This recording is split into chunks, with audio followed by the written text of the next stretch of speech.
Today, we're tackling a smoking hot take from Reddit that says Alabama's 2017 playoff resume is as weak as Indiana's is this year.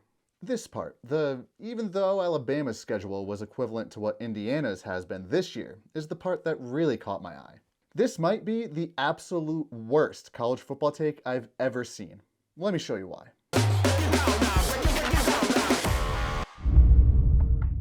In 2017, Alabama beat 3 teams ranked in the top 25 at the time they played, but only one of those teams finished the regular season ranked.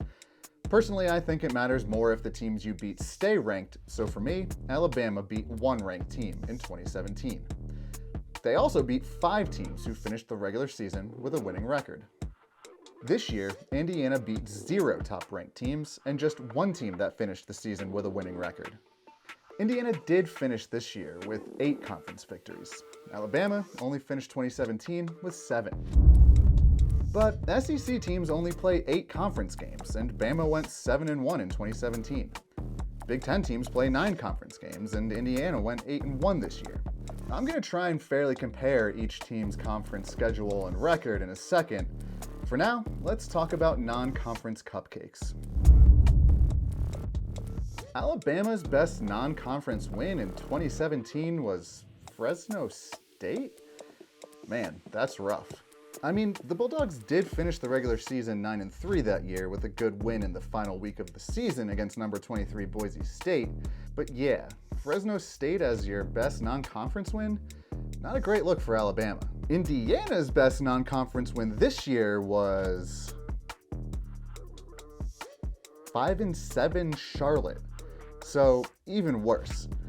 I'm just going to say neither team had an impressive non-conference win to bolster their postseason resume. But here's where it gets interesting. Alabama won 7 SEC games in 2017. Indiana won 8 Big Ten games this year. But who really cares unless there's some substance to those wins? So let's look at how their opponents did against the rest of their respective conferences. Now, the comparison gets tricky because in the Big Ten you can't finish with a 500 conference record. I'm going to address that in a more than fair way, which you'll see in a second. In 2017, Alabama played 2 teams with a winning record in the SEC, and they beat one of them. But Alabama also played 2 more teams that finished the conference schedule at 500. They beat both of them. So, 4 matchups with 500 or better conference foes, and 3 wins against those teams. That's 3-1. Like we've already established, each Big Ten school played 9 conference games in 2024, so it was impossible to finish a Big Ten conference schedule at 500. I'm going to give Indiana the benefit of the doubt for argument's sake, and I'm going to count 4 and 5 Big Ten teams as 500 conference opponents. Indiana played 2 teams with winning Big Ten conference records and beat one of them.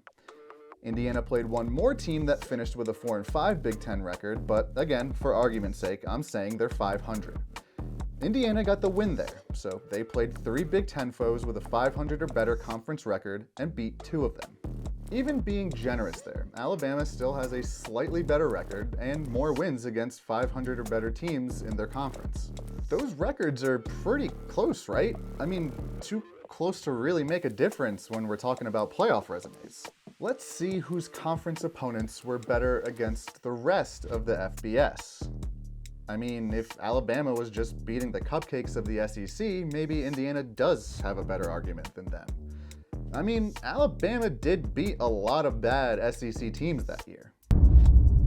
Well, excluding bowl wins and losses from 2017, since bowl games obviously don't factor into this year's records yet, you might be shocked to discover that every single SEC team Alabama beat in 2017 had a winning non-conference record against FBS teams. Even Tennessee, who went 0-8 in SEC play, had a perfect 3-0 record against FBS opponents outside of the SEC, including a win against Georgia Tech, who had a 4-4 ACC record and 5-6 overall record. In 2024, only half, 4 of 8 to be exact, of the Big Ten teams Indiana beat had a winning non-conference record against FBS schools outside of their conference. They truly were just beating some of the worst teams in college football this year. 2017 Alabama had more ranked wins, more wins against teams with winning records, more wins against conference foes with winning conference records, and more wins against conference opponents who had winning non-conference records against FBS schools.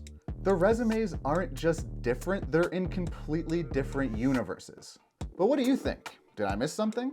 Is there another team with a more controversial playoff inclusion? Let me know in the comments and we can fight about it. And subscribe to my channel and hit the bell so you'll always know when it's time to hate watch one of my videos. Because inevitably, I'm coming for your team next.